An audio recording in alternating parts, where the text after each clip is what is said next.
Good morning, Gemma. How you doing? Good morning. I'm good. How are you? Good. I got to work on a fade for that music because it just is very abrupt when it ends. But that's for another time when I have some time. Cool. I don't think we have any product updates this week, and actually, our guest today doesn't even use our product, which is pretty interesting. And we're just going to talk about music bingo, I think, in general, which is kind of exciting. I think we've got a very exciting host on. Interested to see how he hosts it, where he hosts it, and more about him. Yeah. Well, and it comes down to prizing and the performance, I think, too. But we'll see. Maybe he disagrees. Cool. Let's bring him on.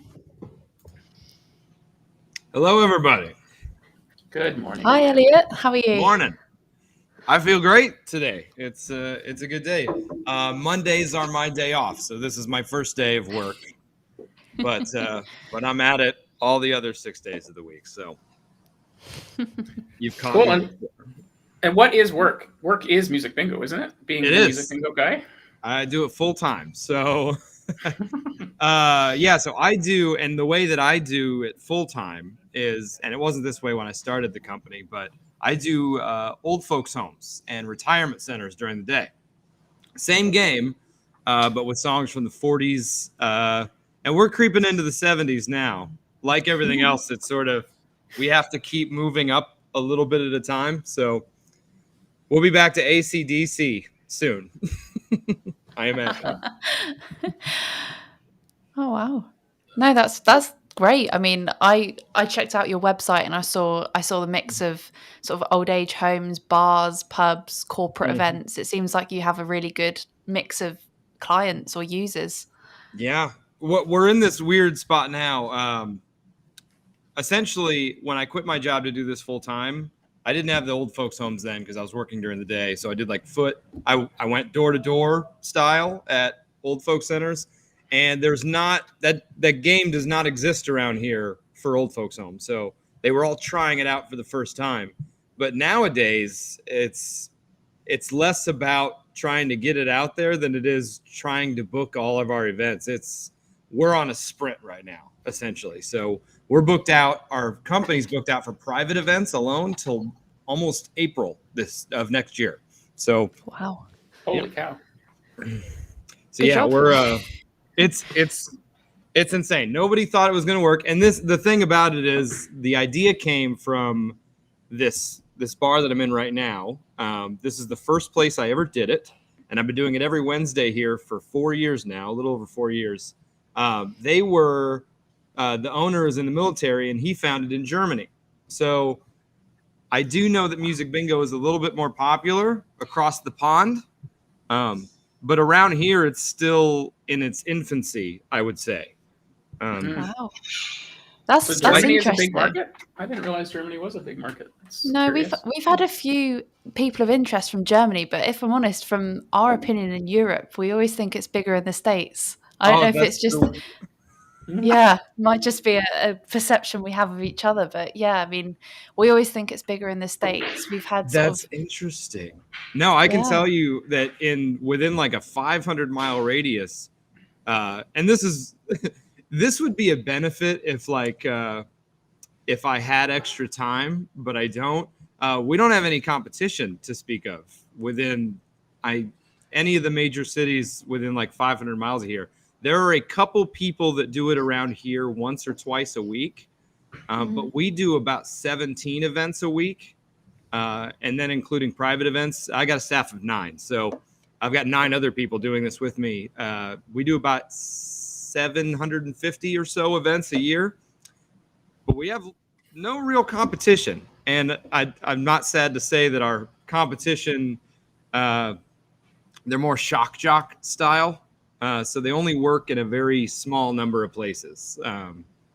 But ours it's family friendly when it needs to be. So that's our default setting, right?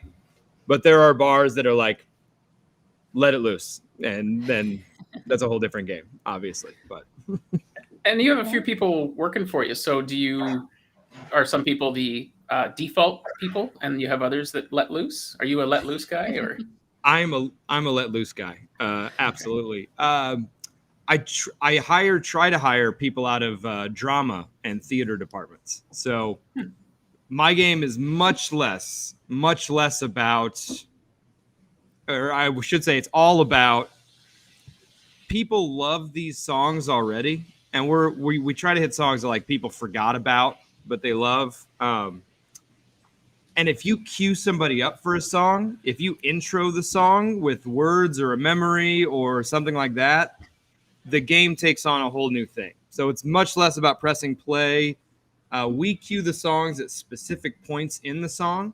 So our goal is to hit verse, pre-chorus, and chorus in 40 seconds or so. Mm-hmm. So we get the lead up to the part that they love. But what that does is it opens up this small window where they don't know what the song is, but they just vaguely remember it. So we never want to drop them right into the chorus. Everything about the game that I try to make it is lead up to something great. And that way we're also not fading out in the middle of the chorus, that's bad news. Yeah, well, it's curious because when I've done events, sometimes folks don't want to hear the chorus, right? People are looking for an advanced version, like don't give the song away, right? A challenge sort of thing. Do you run into that, or people are just cool with it being entertained, right? No, so I've thought about challenge night. We have about 17 or 18 playlists that we rotate in, but most of them, almost 75 of them, cover almost 50 to 60 years worth of music. So we go back to the 50s for some songs, mostly the 60s. Like think My Girl by the Temptations, right?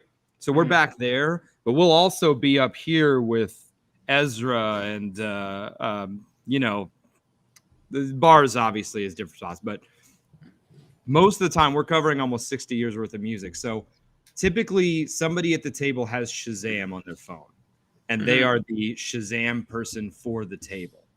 And it's cool to use a Shazam at your games out here in Victoria. Sometimes I don't mind. It's banned big time. So it's sure. Regionally,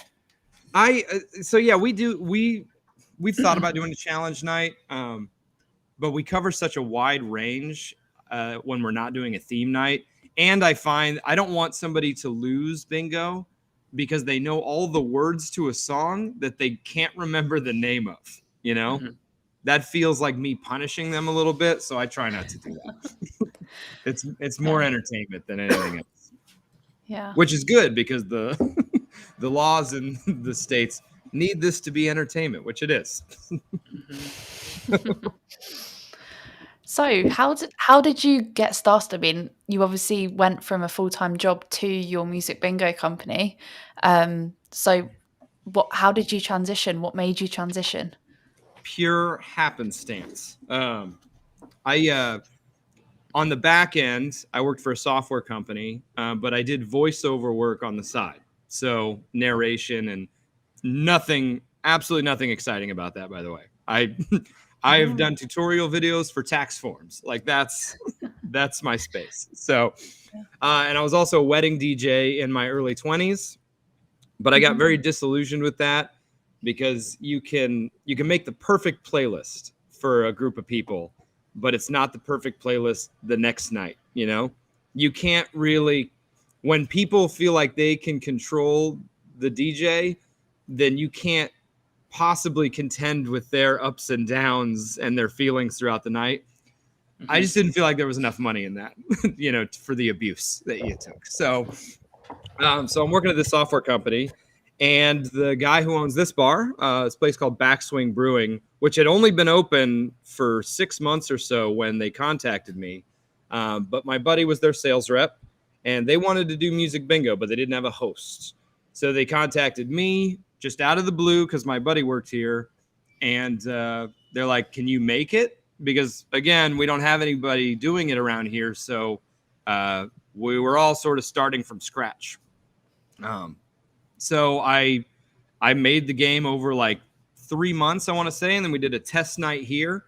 And those playlists are embarrassing now when I go back and look at them. The things I thought people would know, like I lent too much on my personal taste back then, you know, and I was like, how do you guys not know this obscure punk band from 1991 or whatever, you know? So we did a test run here, and then it worked. So we went weekly with it. And within like a month or so, I had some private events lined up. And at that point, it was just like a cool side thing. But after the first year was up, I was doing 2 other bars, and then I had private events all weekend, and it was I was super overloaded, you know? So I was working every night and every day. And the main thing was that when you're trying to make playlists, you got to be in a good state of mind, you know? If I'm not happy, no music sounds good. It all sucks, you know? Like, why did I like these guys? So it made the music bingo harder. But if I had to decide between working in a cubicle for 8 hours a day or trying to make music bingo work, I was going to dive into music bingo. So I left and I started doing it full time, went to the nursing homes. And within the year and a half, I want to say, I was doing it 6 days a week with a couple nursing homes. And then I started getting overbooked. So I started looking for exciting people to join me. And yeah, and now they all have, a couple of my people work 2 or 3 nights a week. They book their own private events based on their own schedule. So they don't have to contact me first. They just tell me about it so that we can arrange payment and stuff like that. But they're all sort of off on their own. I make the playlists and I share it with everybody. All the cards have the title of the playlist at the top. So whenever I distribute cards, they can just text me and say, hey, I need this playlist, and I send it to them. So it's nobody thought this was going to work. I want to throw that out there. So what does training look like for when you bring someone new on? I mean, so you're already skulking around drama schools looking for somebody to stick their neck out, and then what happens next? So I bring them on to one of my gigs, and I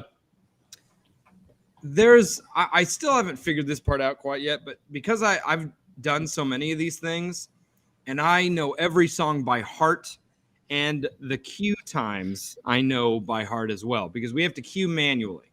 So in order to keep the music easily accessible for all of my hosts and be able to cue it, which seem to be mutually exclusive around. So we have to cue all the music manually. I feel like I might set a bar that's too high for them on their first time, or they might think that I want them to be like me, you know? But I try to express to them that they can have their own style. But training, anyways, roundabout, training is essentially teaching them the technical part. So how to get the playlist, how to cue the songs.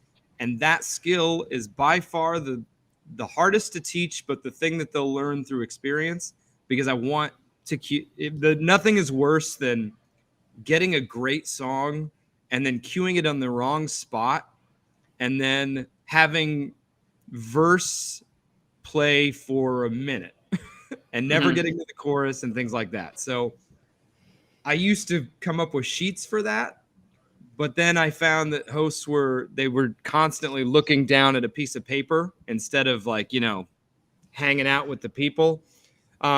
So I really put a lot of it down to experience.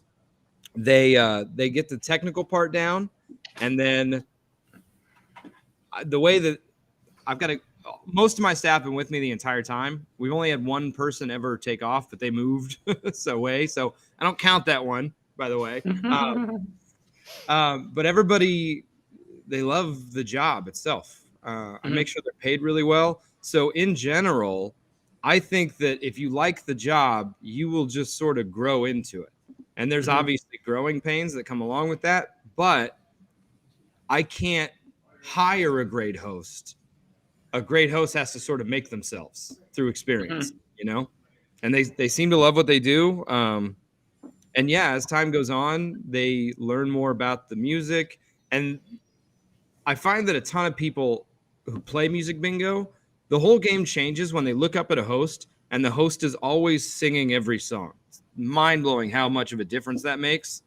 But again, I can't instill this type of stuff in them, but almost everybody I've brought on has done that on their own, So yeah, if you've already hired someone that's into entertaining, that's a good place to start. Right. Yeah, you wouldn't want like a tax accountant to just jump on the gig and you have to be one very charming tax accountant. Yeah. Someone that's looking to leave that industry, possibly. Right. So the way I've always seen it is people in theater, drama, people who entertain on their own, they're almost never getting paid for it, right? So really what I try to tell myself and them is that I'm really just rewarding your native personality traits, right? Mm-hmm. Come and get paid for it. That's all. Do what you want to do. And we have different styles of hosts. We have one host who we like to call playfully abusive is his hosting style. He's not the one you want to heckle, Yeah, because he'll heckle you back. He'll tear you apart.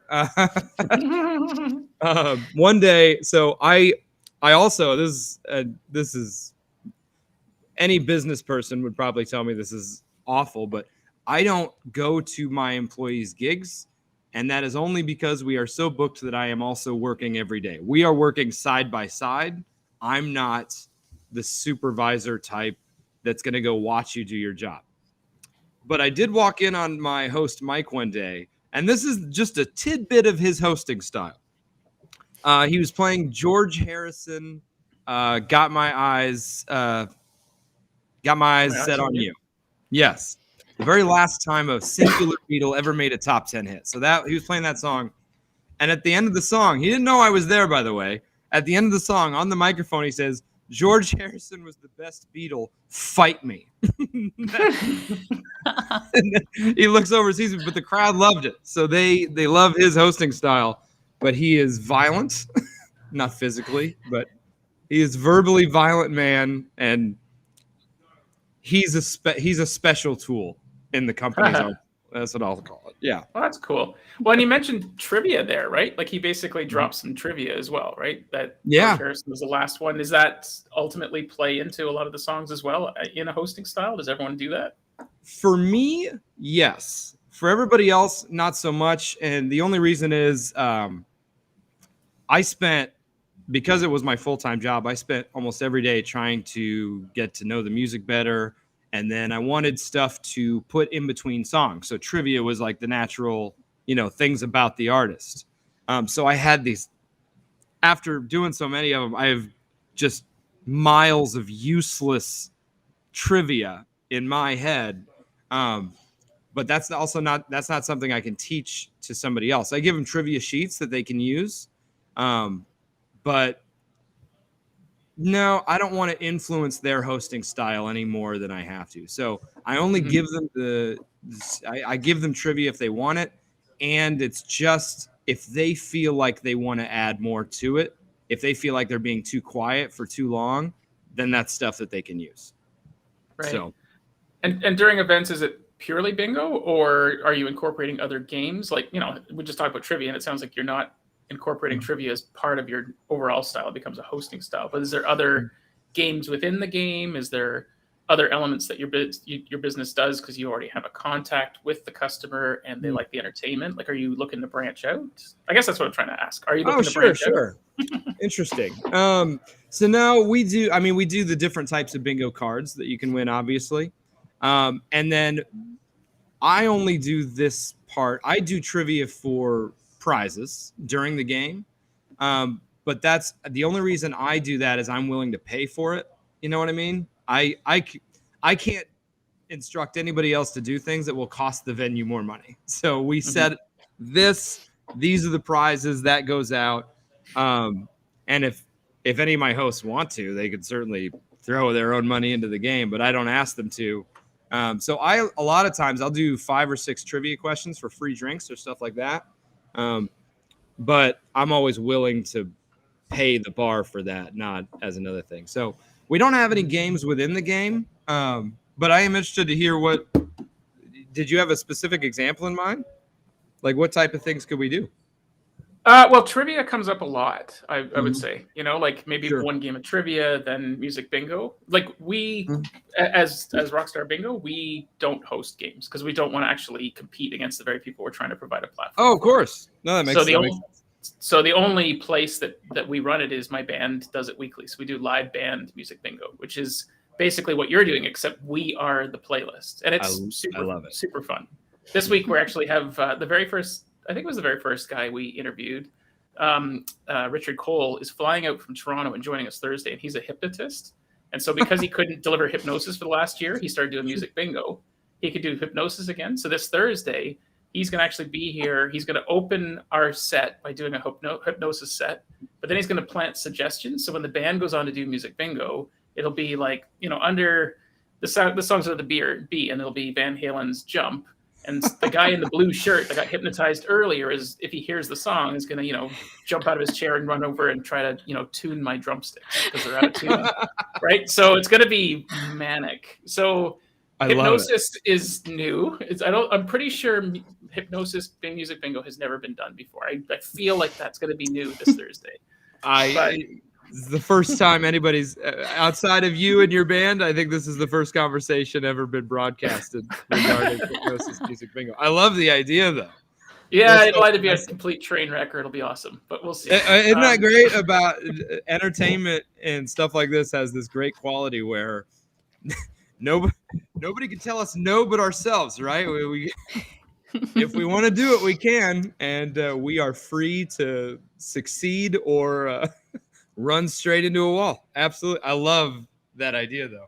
I saw you guys emailed me and asked about live music. You guys must be extremely talented. So I give you that, because I have always thought I would love to incorporate a band. That's like the height of the game. But man, they'd have to be talented. They'd have to. I wouldn't want them to screw up people's favorite songs. You know what I mean? Like we're really good. We've been playing together a long time, and I think the secret is we all like each other because you have to spend a lot of time together. But this band, after 12 years, we don't practice, and literally every week we throw in 10 new songs that we just listen to the radio as we're driving to the gig. But what we do say is I set the expectations low. So I say, like our advertising is come hang out with 40 or 4 middle-aged musicians as they butcher their classics. And if you set the bar just there, sometimes we train wreck, right? And that's funny. So, and people dig it. And then go ahead, Jenna. No, sorry. I was going to say, I think the difference with you guys as well is, rather than just a random band, is that you do use the features on Rockstar Bingo. So like, obviously the song that comes up, it has a lot of the tempo and the information, the lyrics that comes up. Is that right? So you do have like a backup if you don't know the song. So I suppose sure. It's not completely wigging it, is what I'm going to say. Well, I mean, tempo and the key and the lyrics do help when the lyrics are right. Sometimes the lyrics are not right in Genius. Sometimes they're downright offensive, actually, and just not even close. And it's a surprise on stage. But it doesn't tell you the style or the midsection. So it's a crutch, but it's definitely not. The way that you described it makes it turns it a 180 for me. If you advertise it as come watch some middle-aged musicians possibly butcher the classics, I actually can't think of a more fun way to spend my night. I would love that. Well, so here's an idea for you, because you're kind of asking, is you could do that. You could assemble that, because there's another band in town that was like, hey, you guys, this is cool what you're doing. Do you mind if we do it? And I was like, yeah, sure. Give it your own name, give it your own spin. Sure. And they're booking Christmas party gigs right now because at least here in Victoria, you can't do Christmas parties where you can dance, but you can have a Christmas party where everyone sits at their tables. So they're still getting live entertainment. They're still playing a game, but they're sitting on their butts, which is what our local health order wants. And so I mean, the reason Rockstar Bingo started was I wanted something for my band to break into bars, because we'll get called back versus most bands only get called back if they bring all their friends over and over and over. Right. So if you're already good at assembling drama people, now just start assembling musicians, and maybe that's another element you just go and do, right? So right, because it does work, because we have have an element. We have a very popular 80s cover band that I think would be perfect for this.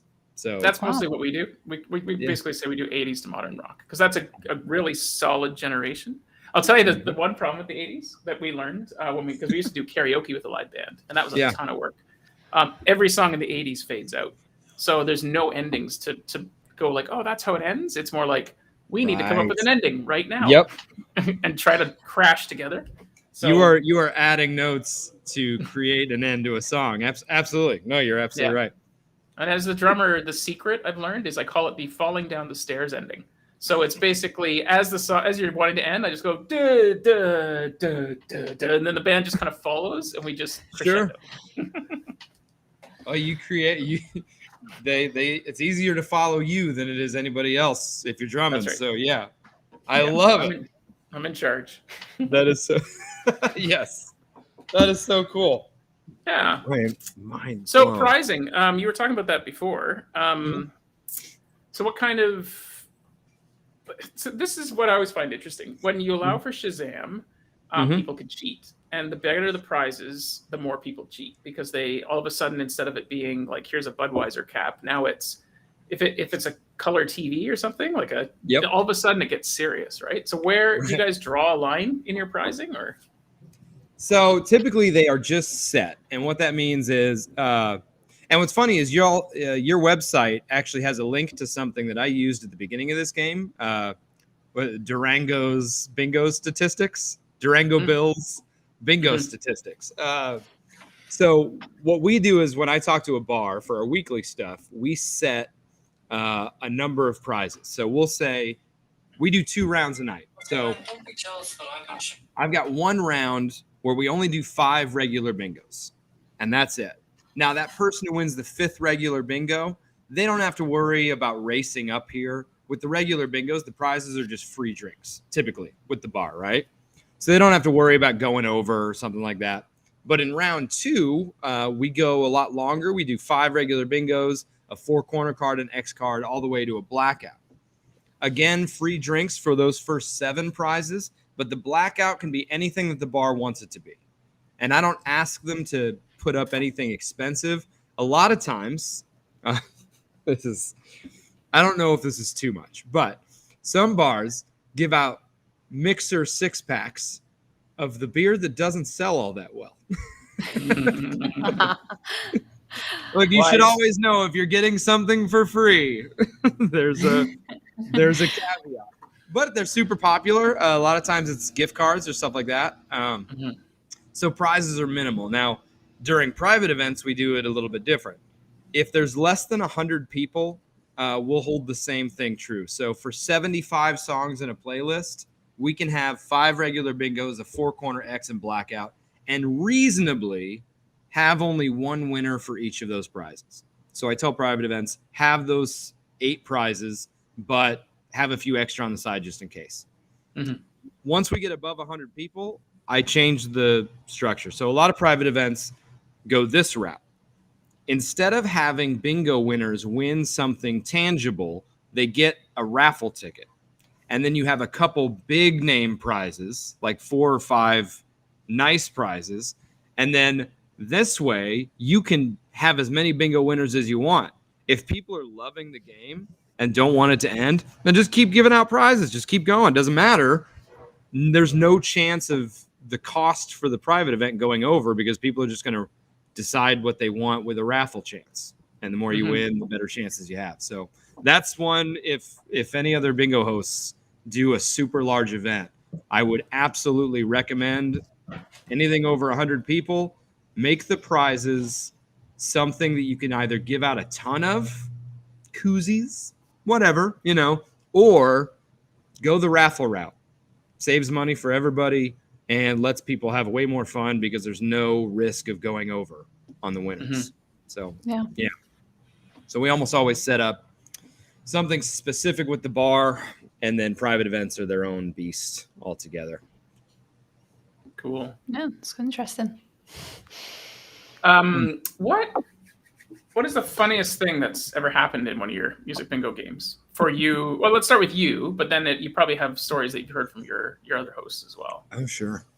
Mine's actually from an old folks home. This is I was doing music bingo in an old folks home, and I bring the prizes for the old folks. It's candy in all manner and shape and form. So lots of sugar-free stuff because there's a lot of diabetics sometimes in nursing homes, but chocolate, whatever. And now the nursing homes, they leave me alone with the old folks, right? Typically, anybody who comes to the game is good to be on their own for a little while. But I gave out candy, and in the back of the room, I see this guy going to take a bite of something chocolate, and the lady next to him slaps him so hard that it flies out of his mouth. I mean, just hand smack. And I instantly panic because I'm like, I don't want to be a bouncer. That's not the type of personality I wanted to bring. But she tells me, I go over there and I try to be real nice about it. And she goes, he can't swallow anything. And I was like, what do you mean? Like, you don't want it? Like, what? She goes, no, he can't swallow anything. And I was like, why did they leave me alone with an old person who can't swallow food? They know I give out food. This is insane. So over the years, we've talked about how maybe he was problematic and they wanted to get rid of him, right? They're like, send him with the bingo guy. But the joke back then was I wanted to be known in the nursing homes, and that would have done it in a hurry. It would. Resident at local nursing home.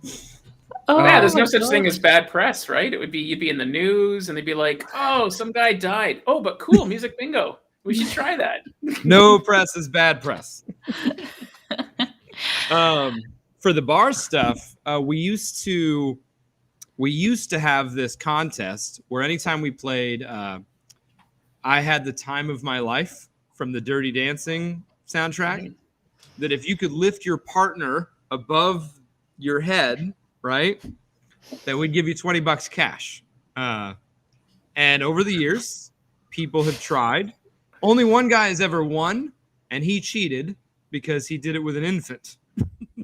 Oh, yeah. He had his tiny little daughter there, and he lifted her above his head. And I gave him that $20 because he earned it. Earned it. But turns out it's a really hard dance move to do, right? Like that takes an incredible amount of strength. And it's dangerous, probably, right? Did any crash land or? That's where this story goes. Yes. Okay. I've had several people fall on hardwood floors. But then, as often happens, when I hired people, I had to go get insurance for the company, right? Liability insurance. And in my first interview with the insurance guy, I told him about that. And he's like, wait a minute, you do what? And I was like, I ask people to run at each other and then lift each other. He was like, oh, yeah, you don't do that anymore. He's like, not if you want insurance. You don't ask people to do that anymore. So, right. So you probably have a set of guidelines that you give your hosts too, like no dirty dancing, no, like you probably there's certain things just so that common sense kicks in because everyone's gonna have that idea once or something like it. Absolutely. Yeah. So I found that as long as we don't tell them to do it, then we are in the clear. We can't stop people from dancing to music how they want to dance, right? Mm-hmm. And I certainly don't want to be the police of how people dance. I love everything about it. I'm not setting any rules for dancing. So as long as we don't tell people to do anything, then we're good. But there are rules. We can't say anything that would invite the idea of drinking as part of the game. Mm-hmm. That's important. And that's a liquor commission thing. One time I told a story about Thunderstruck by AC/DC. In America, maybe other places, there was a college drinking game where you would stand in a circle, and anytime they said thunder in the song, the person to your left had to take a drink. But if somebody screwed up their turn, they had to chug their drink, and then we'd start all over. And I told that during a game one day, and I was told by the liquor commission that I shouldn't tell stories like that because even though I don't sell alcohol, I can still get in trouble for with the bars, if I appear to be promoting some sort of game for drinking. Yeah. So there are more rules than I thought there'd be playing music for a living, but we still have most of our freedom, That's interesting though, isn't it? Because it's things that you wouldn't initially think of when hosting music bingo. You go into a pub or a bar, you think that's going to be those people's like rules, not your sort of authority. Yeah. Yeah, if you want to do anything that makes any sort of money at all, I find that somebody's going to come along and tell you what the rules are at some point. Yeah. Well, speaking of rules and freedom, so I don't really want to talk about COVID because I'm so sick of it. But I understand. In your area, are people allowed to dance yet? I guess that's the first part question. Just because I'm curious, like, because music bingo is working in lots of places because people can stay seated and still have a good time. Yeah, sing along again, not have to wear masks at tables. And I guess the second question is, are you jumping on the Christmas party bandwagon that we're seeing in lots of places where it's a Zoom meeting because it's the only way people can get together and do something over the holidays, right? That's because that's kind of how we got started last year. Was we just said, here, it's free to people in our area, take it for free and give us feedback, right? That's kind of where we started. So that was my 2020, the year that didn't exist as far as I'm concerned.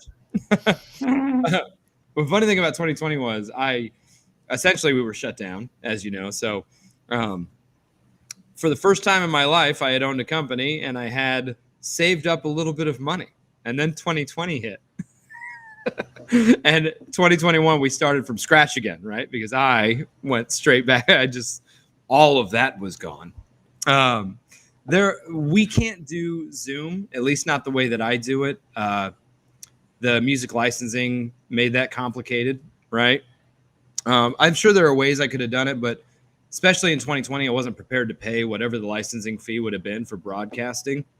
And I also didn't want Facebook or any of the other social things. I didn't want to schedule an event just to have it dropped in the middle by Facebook or something like that. It's all a gray area, right? So yeah, I didn't want to say I could provide something and then find out that I couldn't. So, but this year we're largely open. There's mask mandates in a lot of places. But I think you guys Canada might be doing a little more conservatively. People fight tooth and nail against any sort of restriction here right now, doesn't matter. Anyways, we have little in the way of meeting restrictions. So, no, we have a mask mandate, but nothing that prevents people from getting up out of their tables and dancing and stuff like that. That's good. So no, yeah. No. It's been the same here, really. I mean, at the moment we are mask free. Having said that, they're being brought back on public transport. So I think at the moment over here, everyone's going, please stay open for Christmas parties. Please let us just socialise before Christmas. But I mean, hopefully it will stay like that, and for you. Yeah, I hope so. It is. Yeah, everyone wants to be back and partying. I'm getting over the past 4 years. I'm getting really used to starting from scratch. So whatever happens. But do you see? So music bingo hosts. I'm interested. If you were going to do music bingo, a Christmas themed, how much Christmas music do you guys use? Well, if you're asking me, and the only events I host to be this live band one, we toss in like 5 tunes. I saw Mama Kissing Santa Claus, whatever that Mariah Carey tune is. That always works. It's fine. Yeah. It'd be like 5. You'd mix it in. You don't want to be so Christmassy that but I think, there's so many Christmas songs that just get redone by somebody. So now it's like, oh, this is the Mariah Carey version. This is the Whitney Houston version. And that's less interesting. So yeah, I'd say 20% of your set list, maybe.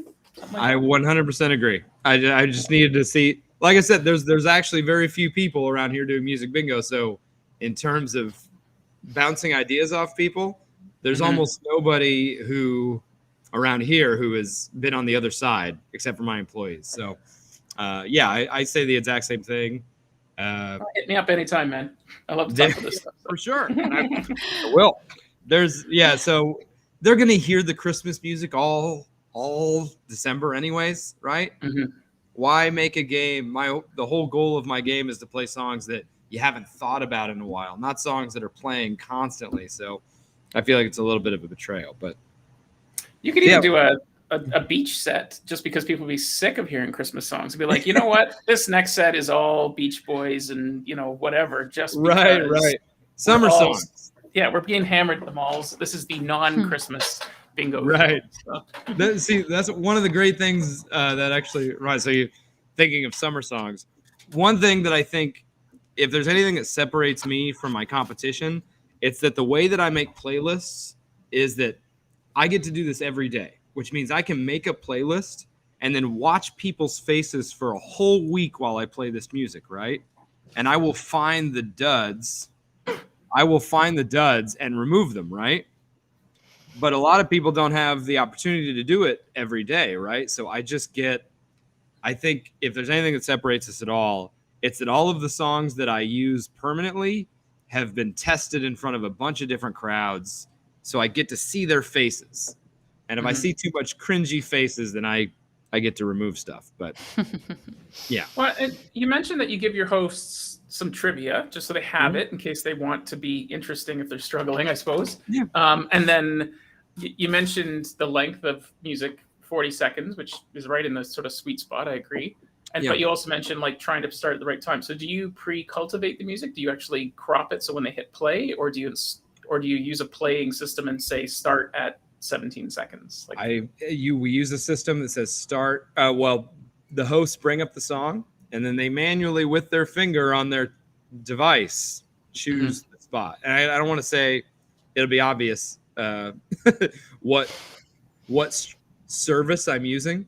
I don't want to say it out loud, but I find that since it's free, or I can reimburse people who want to pay for it on their own, that's just the easiest way to do it. I found a lot of things where I can set up cue spots for songs, but those playlists become fixed and it's DJ software. So no, I because I'm bringing on people who might not have a sound engineering or DJ background, I want it as simple as possible.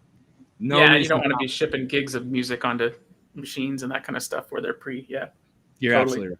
Yeah. I have no idea what music platform you're talking about, but sure. You do you. No, it's the one people ask about in your frequently asked questions. I'm green with envy that you use that particular platform. Right.